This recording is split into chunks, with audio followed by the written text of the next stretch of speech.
तुझे देखा, तुझे चाहा, तुझे माना अपना हमदम। मेरी डायरी के पन्नों पर भी तुझे अपना लिखा मैंने सनम। अच्छा ही हुआ जो तूने तोड़ दिया मेरा दिल, क्योंकि सच्चा प्यार क्या है ये तब जाना जब मेरे दिल की दहलीज पर पड़े उनके कदम। आहा, चूड़ा माशाल्लाह क्या जच रही हो।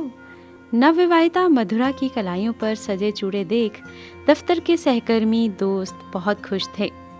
मधुरा का चेहरा शर्म से सुर्ख पड़ रहा था। शादी के 15 दिनों में ही उसका रूप सौंदर्य और निखर गया था। गुलाबी रंगत वाले चेहरे पर बड़ी बड़ी कजरारी आंखें और लाल रंगे होंठ। कुछ गहने अवश्य पहने थे मधुरा ने, लेकिन उसके सौंदर्य को किसी कृत्रिम आवरण की आवश्यकता ना थी।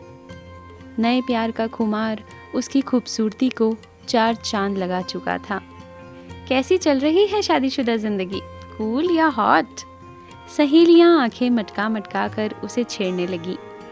सच में मनचाहा जीवन साथी पाकर मानो उसे दुनिया की सारी खुशियां मिल गई थीं।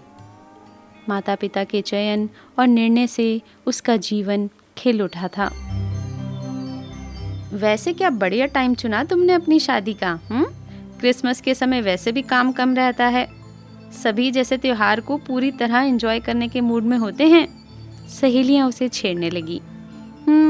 इसीलिए तो इतनी आसानी से छुट्टी मिल गई 15 दिनों की। मधुरा की हंसी के साथ साथ सभी सहकर्मियों की हंसी के ठहाकों से सारा दफ्तर गूंज उठा। तभी बॉस आ गए। उन्हें देख सभी चुप होकर अपनी अपनी सीट पर चले गए। बधाई हो मधुरा, वेलकम बैक, कहते हुए उन्होंने मधुरा का दफ्तर में पुनः स्वागत किया। सभी अपने अपने काम में व्यस्त हो गए। मधुरा, शादी की छुट्टी से पहले जो तुमने प्रोजेक्ट स्टार्ट किया था कैरी एंड सन्स कंपनी के साथ, उसका क्लोजर अभी बाकी है। तुम्हें तो पता है हमारी कंपनी के नियम, जो रिसोर्स कार्य शुरू करता है वही कार्य को पूरी तरह समाप्त कर वित्तीय विभाग से उसका पूर्ण भुगतान करवाकर फाइल क्लोज करता है। लेकिन बीच में ही तुम्हारे छुट्टी पर जाने के कारण उसका भुगतान अटका हुआ है। उस काम को जल्दी पूरा कर देना, कहकर बॉस ने फोन काट दिया। मधुरा ने फाइल एक बार फिर से देखी। भुगतान के सिवा और कोई कार्य शेष न था। फाइल पूरी करने हेतु उसे कैरी एंड सन्स कंपनी के प्रबंधक जितेन से एक बार फिर मिलना होगा। और फिर वह जितेन के विचारों में खो गई। शाम को घर लौटकर रात के भोजन की तैयारी कर मधुरा अपने कमरे में हृदय के दफ्तर से लौटने की प्रतीक्षा कर रही थी। समय काटने के लिए उसने अपनी डायरी उठा ली। पुराने पन्ने पलटने लगी। पुराने पन्ने उसे पुरानी यादों में ले गए। 29 जुलाई। आज एम्प्लॉय मीटिंग में बॉस ने मेरे काम की तारीफ की। कितनी खुशी हुई। मेरे परिश्रम का परिणाम दिखने लगा है। नए client Carey and sons company का प्रोजेक्ट मुझे मिल गया। इस प्रोजेक्ट को मैं निर्धारित समय सीमा में पूरा कर अपने परफॉर्मेंस अप्रेजल में पूरे अंक लाऊंगी। 30 जुलाई।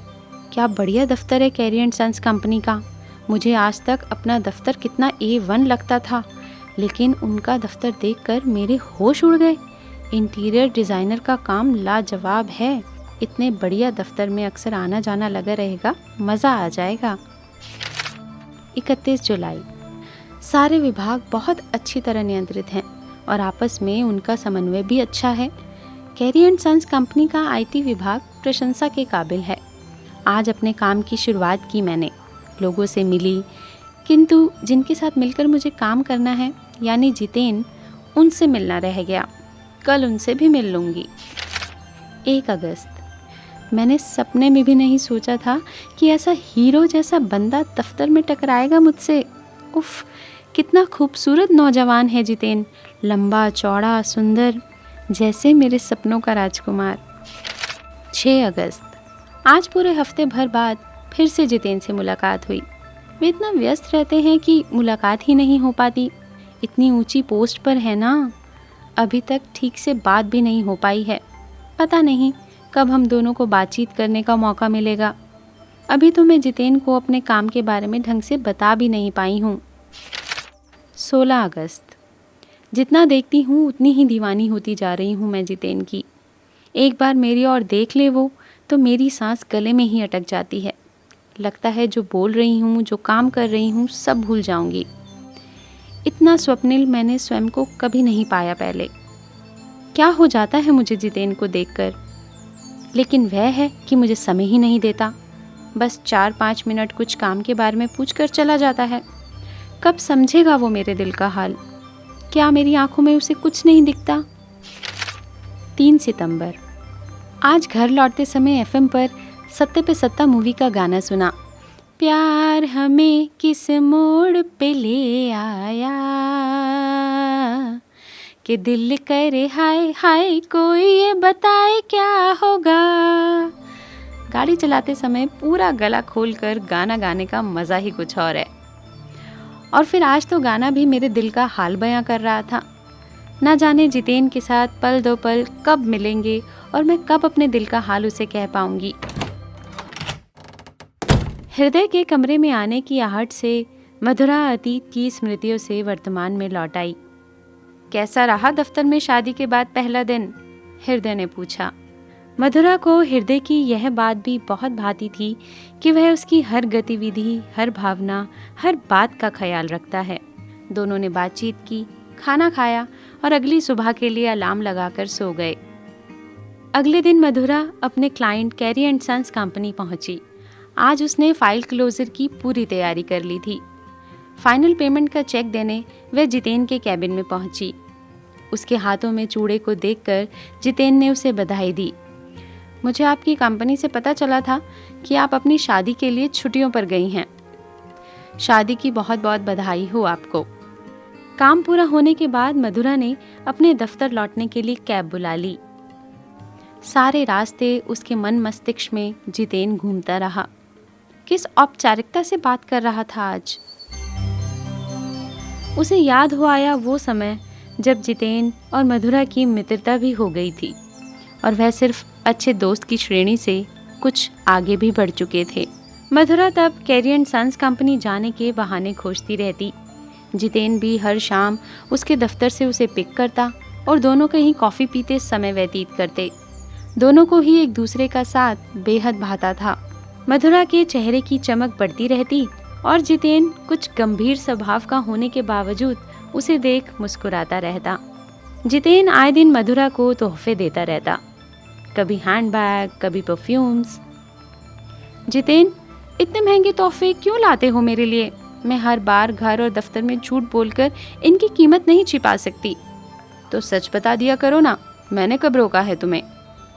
तुम तो जानते हो कि हमारी कंपनी में भर्ती के समय हर मुलाजिम से कॉन्फिडेंशियली एग्रीमेंट भरवाया जाता है। चूँकि तुम एक क्लाइंट हो तो मैं तुम्हें डेट नहीं कर सकती और ना ही तुमसे शादी। इतना ही नहीं, मैं तुम्हारी कंपनी अगले 2 सालों तक ज्वाइन भी नहीं कर सकती। तुमसे शादी के बाद मैं नौकरी से रिज़ाइन दे दूंगी। शादी के बाद? Hang on. मधुरा की बात को बीच में ही काटते हुए जितेन ने कहा, शादी तक कहाँ पहुँच गई तुम? हम सिर्फ अच्छे दोस्त हैं। मैं अभी शादी वादी के बारे में नहीं सोच सकता। वैसे भी मेरी शादी तो मेरी माँ अपने सर्कल की किसी लड़की से ही करवाना चाहेगी। तुम समझ रही हो ना? मधुरा के माथे पर चिंता की लकीरें और चेहरे पर असमंजस के भाव पढ़कर जितेन ने आगे कहा, तुम इस समय का लुत्फ उठाओ ना।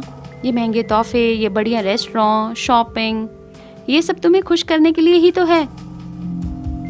उस शाम मधुरा को पता चला कि सामाजिक स्तर का भेदभाव केवल कहानियों में नहीं अपितु वास्तविक जीवन में भी है।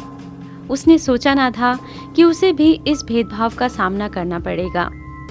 उसके बाद जब कभी जितेन टकराया, बस एक फीकी सी मुस्कान मधुरा के पाले में आई। खैर, उसका मन भी नहीं हुआ कि जितेन से बात करे। अब उसका मन खट्टा हो चुका था। फिर एक दिन मधुरा की मम्मी ने उसे रमा आंटी के बेटे से मिलवाया। अच्छा लगा था मधुरा को वह, खासकर उसका नाम हृदय। शांत, सुशील और विनम्र। घर परिवार तो देखा भाला था ही, रहता भी इसी शहर में था। मधुरा ने सोचा कि जितेन जैसे फिल्मी हीरो को तो देख लिया और अब वास्तविक जीवन के हीरो को भी देखा जाए, यानी कि हृदय को। जीवन तो वास्तविक है, तो सपनों से निकलकर वास्तविकता को तो समझना ही पड़ता है। मधुरा अब जितेन को पूरी तरह भुला देना चाहती थी, इसलिए उसने अपनी मम्मी के दिखाए हुए लड़के यानी कि हृदय से शादी के लिए हामी भर दी। जब से मधुरा की मुलाकात हृदय से हुई थी, तब से कितने अच्छे और मिठास भरे मैसेज भेजने लगा था वो।